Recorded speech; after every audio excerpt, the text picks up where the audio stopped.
The final expansion of this Warcraft era explained. The Last Titan. Now we've dabbled in this a little bit. Who is the Last Titan? Is it Sargeras? Is it Aman'Thul? Is it Azeroth? Is it Elune? Is it me? Is it your mama? We're not sure. But let's see what Bellular has to say about the Last Titan and how exactly he's going to explain it. I want you to take the fattest rip of whatever the hell is going to help you survive this video. You're going to need it because it's time for straight facts. Fellas, she was right. This world is a prison. Now look, I'm really sorry. Is Bellular about to reveal what I did like about 3-4 weeks ago, 5 weeks, literally when the new War Within cinematic dropped? He might be a little late to the party, but it is a prison. That I had to do that to you. Unsolicited, Shadowlands MP4s Illidan are very frowned upon. But if you're still here, maybe you're like me, you're just mad enough to handle it. Plus, hey, some of the creative leadership over at the WoW team has changed. Look at this. This is the expansion logo for the final Titan, which of course sees the Titan's return on per Chris Metzen, a big old conspiracy finally being worked out. Yeah. Okay, Chris, you know what? I'll take you on that energy. And from this logo, we kind of get everything. First, we have 2 rune-inscribed rings. And if they look familiar, it's because you've probably done Vault of the Incarnates, where we see the 3 imprisoned incarnates in these things, which are basically rings and runes. Compare each, and you can actually see that the runes match the ones that are found on the Last Titan logo, and it kind of confirms the obvious. It's a prison. Clearly, Azeroth's soul is being bound in something, just as the Incarnates were. The symbol. Yes, and Sargeras wasn't trying to kill her with that stab, he was trying to free her. Symbology is pretty damn clear, and I'm going to take this in 4 parts. Number 1, power. 2, color. 3, just what the hell a world soul is anyway. 4, foreshadowing. And with that, we'll know what's going on. And we'll know our sponsor. Okay, today we're going to solve a problem. So it's not just big companies like Insomniac who get details leaked or hacked. It's all of us. I mean, I get spam phone calls, I get spam emails all the time. The good news is you have a legal right to be removed from that BS. The downside is doing so takes hours and you have to do it again and again. And that's where incogni.com/Bellular Warcraft come in. With my link and code in the description box, you get 60% off an annual plan. Now here's how it went for me. Immediately, they found me on 48 data brokers. They sent takedown requests. 6 actually were completed almost instantly. And it's quite funny because literally today I got a spam text message from a recruiter that I had never heard. I went through the Incogni dashboard and I actually saw that my details were on a platform for recruiters. And I sure as hell didn't put it there. I mean, come on, I get to talk about WoW all day. I'm pretty happy with my job. Now, while I don't know 100% that text was from that platform, the point is, it came somewhere, and all these data brokers have my info. Imagine being a recruiter trying to recruit Bellular to your company, work in HR or something. Random. Or even more recently over in America, Comcast Xfinity had 35 million accounts be breached. Brokers hoover up all that stuff and then trade it. Wonderful. People can find you real easily, especially in the States, on sites like Bean Verified, which is creepy as hell. And even if you do a takedown request yourself, which takes ages, your data just pops up again. So what Incogni does is it takes your data down, keeps your data down by rescanning the brokers over time, and it does all this stuff automatically. I just recently gave him a shot. I'm real happy with my experience, and at incogni.com/Bellular Warcraft, just click that link down below. You'll be able to get a 60% off discount for an annual plan. I was expecting Raid Shadowlands, but that's fine. You're going to notice a theme here, right? Incarnates trapped in rune rings. Yeah. It's kind of small. Azeroth also trapped in big runic rings. Very, very big. What we repeatedly see is the small echo the large. It's almost as if they're doing this thing that they call foreshadowing. Now, answer me this. What the hell do you think Raszageth was doing in the Azure span? Liz kind of bungled the telling of this one, so here goes. Her ultimate target was this place called Vakthros, and by the campaign's end, she assaults it. Want to know why? Well, travel to the top of the tower and you find this stone, and on that stone is a set of orders from Malygos, and if you're a newer player, Malygos is the old big boss of the Blue Dragons. Right. Now, per this stone, Vakthros is Malygos' final work. It's keyed into every major ley line in the Azure span, and it is enchanted to, quote, power the nearby vault. Trivia moment. So, the Azure Span actually used to be the final zone of Dragonflight, and Vault of the Incarnates used to be in the span. So maybe the flavor... maybe that explains why I feel like the Azure Span has a lot of unused zones and map assets. Like, we know there's that massive tower over there that just never, was part of the quest line, but it seemed like it was so much more important. Okay, so they moved the Vault of Incarnates. And Vault of the Incarnates used to be in the span. So maybe the flavor text of that stone didn't get updated since that was changed, because the vault is hardly nearby as is stated on that stone, but it kind of doesn't matter because, well, this is what Razageth says and does. I'll turn them off so you don't waste your money. I may not be able to destroy this tower, but I will have my prize. Yeah, so clearly she leaves feeling victorious. It's very obvious that with Vakthros being disrupted, that the vault will be vulnerable. It's just there in what she says. That was the point, yeah, okay. Now, we that all makes know sense. how that ends, of course, with Vault of the Incarnates and the rest of this expansion. My actual point here, though, is Vakthros and those ley lines. Azeroth, you see, is continually shown to be of absolutely immense power, and we need to dive into that. Right. Let's look at a lot of famous places. Alright, Karazhan. That was built by Egwene atop a nexus of ley lines. The Blue Dragonflight's nexus in Northrend, also built on ley lines. The Sunwell, built on ley lines. Dalaran, same. In fact, this is called the... Wasn't Suramar all about ley lines too? Remember all the quests we had to do around Suramar to like find ley lines and discover ley lines? There was a whole bunch of stuff about that, I remember. Those elves were tripping on ley lines, man. They were freaking cracked out on them. Arcanonomicon.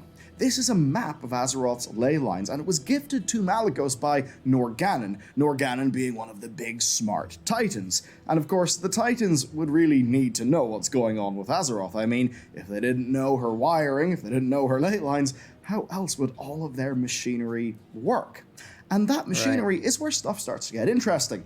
This is the engine of Nalak Shah. It spans Pandaria, and it seems to just be a big old engine that uses arcane energy. That's certainly what it looks like whenever we fire that sucker up in battle for Azeroth to power up the Forge of Origination. Okay, there's that. For another example, here's the Temple of the Moon. Later on, it would be called the Tomb of Sargeras because it's where Egwene defeated the Avatar of Sargeras. And much later on, a sort of shade of Egwene told us that it was built atop something very powerful. We don't actually know what that is, but when we took that elevator down in Legion, I mean, I don't know about you, but I certainly did not expect the Temple of the Moon to actually be a Titan installation. Take other places like Ungoro Crater, Sholazar, and the Vale of Eternal Blossoms, all places where the Well of Eternity's energies coalesced. I feel like we're going to end up going back to Ungoro Crater. There's so much to be, played out with the whole, origination of life and everything that happened over there, and Aman'Thul hating that shit, ripping out the World Tree and everything. That's going to play a role going forward. The Well of Eternity's energies coalesced, where, of course, the Titan Keeper Freya did her life experimentations. This also reminds us of the Wellspring of Eternity, a rather confusingly named part of the Dragon Isles that the Halls of Infusion is actually built on top of. My core point, basically, is in addition to places like Karazhan and Co., where normal people, well, normal super powerful people, are doing special things with ley lines, we also see the Titans everywhere harnessing the power of the world. The question is why, and the immediate answer is, of course, to protect her from her enemies. But why not also to control her? Why is there not more to it? It's almost always about control. Where things get spicy. Chris is not just spitting random BS. You see, whenever we meet Tyr at the end of patch 10.2, he basically reasoned that he couldn't even begin to comprehend the plans of beings such as the Titans, and that's kind of hardly a surprise. As an example, this place, the Chamber of Heart, which was our base of operations during Battle for Azeroth, it was completely unknown to the Keeper Ra. And that's kind of wild because Ra was one of the most senior Titan Forged on the world, and he had no idea. And the mysteries don't... I feel like all these Titan Forge are starting to feel like they've been betrayed by the Titans, or they lack... They're losing their purpose. I wonder if they're all just going to join us in the end. But I definitely feel like they're kind of losing their connection to the Titans over time. They just feel like, oh, what's my purpose here? What's going on? They're questioning things more. It's very interesting. end. When the Bronzebeard brothers, before, they were just after kind of the blind whole Shadowlands servants. escapade that we all had to do, whenever they ventured to Uldis, a facility in the Storm Peaks, they couldn't agree on its purpose. This was communicated to us in exploring Azeroth Look at all those Northrend. runes, Now, man. as far as I can tell, nobody knows what that thing actually does. And unlike the other smaller installations around the Storm Peaks, it has a proper Uld name format that is only seen in major Titan installations. And speaking of that naming format, We're gonna in Battle revisit for these. Azeroth, Mother noted containment breaches, and she listed off Uldaman, Uldum, Uldoris, Ulduar, Uldir, Uldaz, Uld, Uld. Right. Yeah, I know, we got 4 get it. mystery ones. Now, one of those 4 mystery ones is clearly Uldis, which already exists, so that's 3 that are unaccounted for. But, rather spookily, in patch Let Azeroth make her own 8.2, she decision. grants us further access. She does a scan, and she says, error, additional Titan facility detected, status unknown. So there's one that not even she knows about, and she's the person who kinda knew everything. I As mean, for- Metzen did say we are going to figure out why all these Titan facilities are slapped into the side of our planet. He's going to, I mean, we're definitely going to dig into these more. For the other one on that list we haven't been to, Uldaz, to be honest with you, I'm fairly sure we're going there soon. Blizzard actually referenced it in a weapon drop in patch 10.1.5, Oh, shit. and we're I about to didn't head to a notice. place called Kaz Algar, which kind of has that dwarven, earthen kind of naming scheme. I'm very excited that to go makes to me the think zone. that's where Uldaz will be. Okay, what have we learned so far in today's video? Well, Azeroth contains great power, expressed via her blood, her waters, her ley lines, all of these parts of the world. Many powerful groups, many beings try to harness that power, the Titans most of all, and even now, they have installations that none of us, not even Mother, a being who knew things that Ra didn't know, even stuff that she didn't know. And to demonstrate this power, Azeroth's energies can remake reality. The Forge of Origination is a place in Uldum, right? And the lore there is that if it's fired, it would re-originate Azeroth. Wipe the surface basically clean. Which I still think the Titans might give it a go. They're going to give it a go because eventually we're going to stop serving their purpose. As of right now, we've pushed back against the old gods and Burning Legion invasions. We've basically been like the immune system for Azeroth, right? Just kind of cleansing the surface over and over of anything that's trying to cause problems. But once we stop doing that, once we start questioning them, I think they're going to try. They're going to give it a go. Time to re-originate life, wipe everything out. Learned about this whenever Algalon showed up during Wrath of the Lich King, okay? Now, we used to think this was just a big doomsday weapon, I don't know, I suppose a bit like a Halo ring, but no, it's a forge. In patch 8.3, N'Zoth attempted to use it to rewrite reality to bring back the Black Empire. Right. Now, do you remember what I said earlier about scale, right? Where we have these smaller things that will be very much foreshadowing very big things. Now, where numerous Small beings version have of tried the to use Azeroth's power to fire the Forge of Origination, Zoval, yeah, that guy, wanted to use Azeroth's soul God. to fuel the machine of origination within the sepulchre of the first ones to rewrite all of reality. Yep. That then is the power of Azeroth. It's something that many on her surface use, but more importantly, it's something that every player of the great game believes will bring them ultimate victory. Okay, we've talked about power, now it's time to get out the color chart.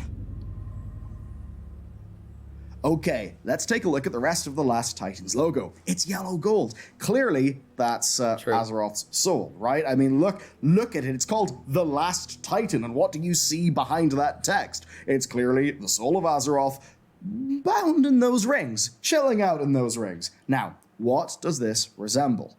The actual, like, soul bit. To me, right, it looks like a less mathematical take on progenitor magic, as we see in this concept art and, of course, in the Shadowlands expansion. My main point here, though, is does it look like the blue and gold of her blood? Of all that azurite that fueled magics in BFA? No, it doesn't look like that. No. What about Titan magic? I mean, here you can see some where it's a very blinding arcane. white, Yeah. but if you No, look it at the doesn't fall look like off, that. you can see that the color is actually blue. And to look at I don't know if she's a Titan still. I'm still questioning that, whether or not she's going to be a Titan or not. She could be something completely different from them, more powerful than them. Because again, the Titans are not, you know, when you look at the cosmic chart and all that, they are not, they're not the equivalent of a Void Lord. They're more like, they're stronger than old gods, but then I think void lords are stronger than them. So then what would be the equivalent of a void lord? It could be whatever Azeroth is. Whatever she is could be the equivalent in terms of a power scale, because it's all about balance. See, one thing about World of Warcraft is everything always balances out. There's always opposing forces that are equal in power and structure. And I don't think we have a power that's equal and opposite void lords yet. And that could be what Azeroth is. And maybe that's why they've always been so concerned with her and trying to control her. And when I say they, I mean the Void. And the Titans, on the other hand, are just trying to figure out what to do with it. And in the meantime, they just want to control it. Another part of that sequence of events, here are the Titans before they fully manifest. Or she is the last Titan. I'm completely wrong. They are blue. Constellars, these arcane beings, they are blue. Or how about Azeroth this? is the first one. Could captured be. souls of Aman'Thul, Khaz'goroth, Norgannon, and Golganath. Clearly, look at them. They're all blue. They've all got little starry bits with lines. The soul of a born Titan looks different to that of a world soul. Not only is it a different color, but it just looks different. And I ain't talking about the logo, because when Anduin literally sees the soul of Azeroth... See, but I don't think that's the soul of Azeroth.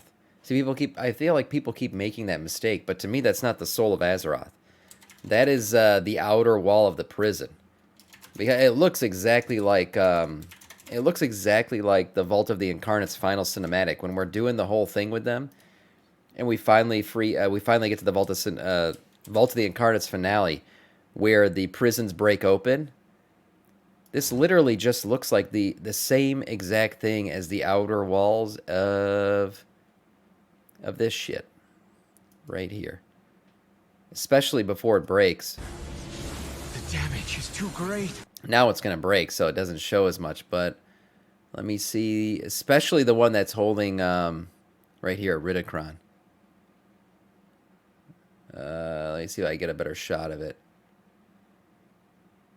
To me, it's just this. It's literally this. No. That's what they're looking at. They're just looking at the outer wall of the prison. And it's not actually Azeroth herself. To me, that's what this is. I don't think this is a vision of the world soul or anything. That's just this outer wall. They literally look the same. The damage.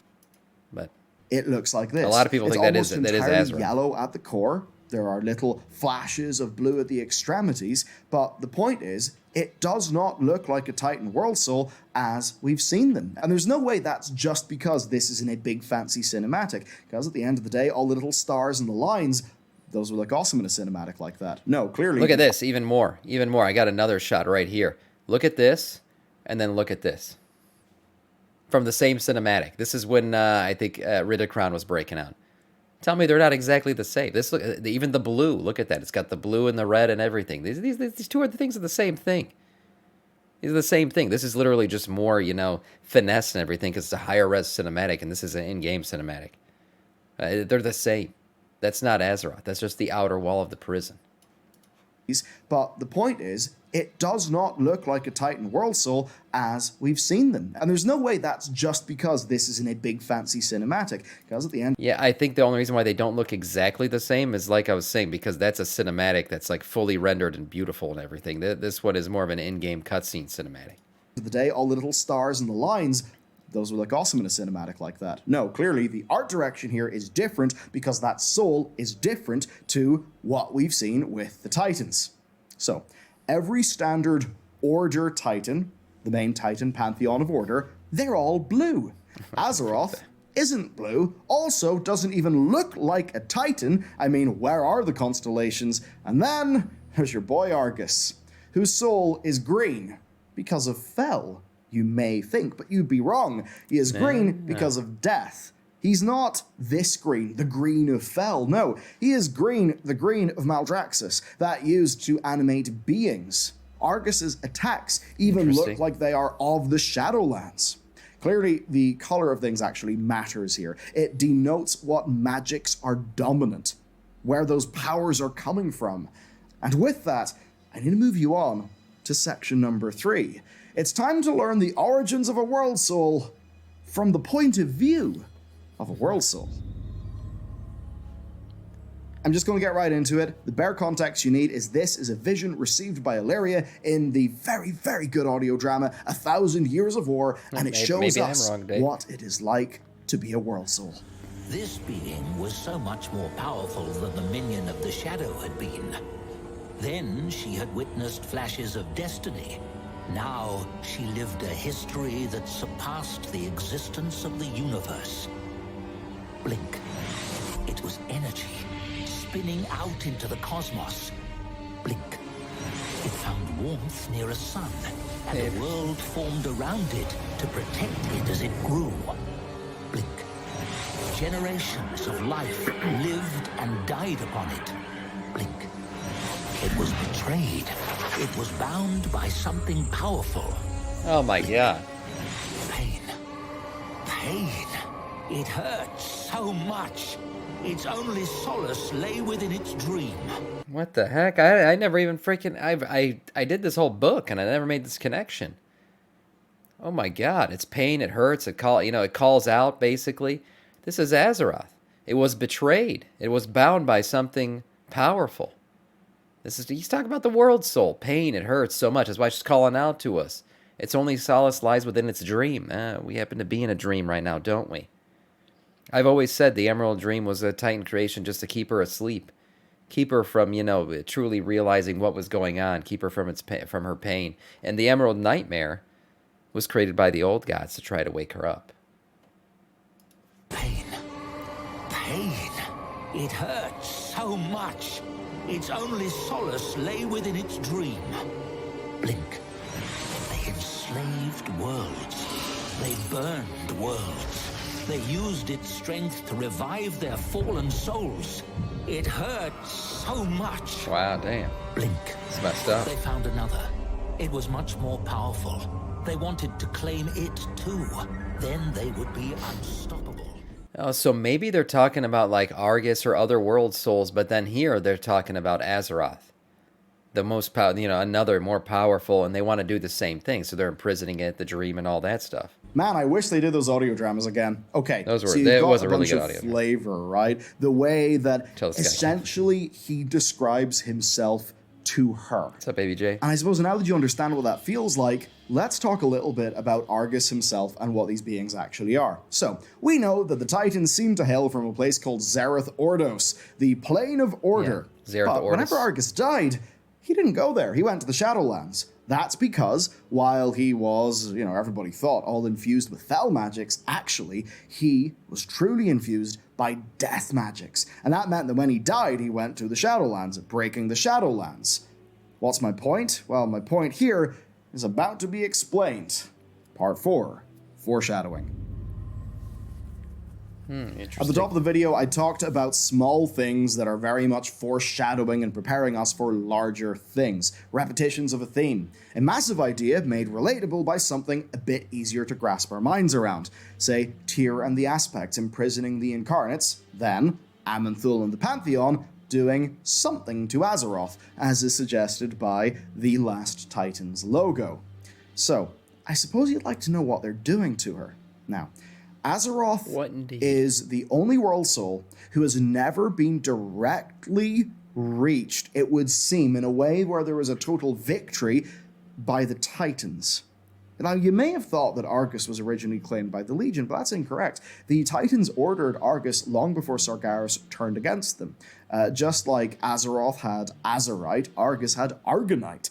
It had its ley lines that the Draenei, right, named the Eridar back then, used to get their society to great heights. But anyway, at the very heart of the world was a Titan temple that would eventually become known as the Burning Throne. So they ordered that world, right. They did whatever they did with Argus. Then, rather than have Argus wake up and just, be a big Titan boy, they went on their way. Clearly, it just takes some time in the oven for a Titan. Anyhow, Argus was later infused with all this death magic by the Nathrezim. That's why he went to the Shadowlands.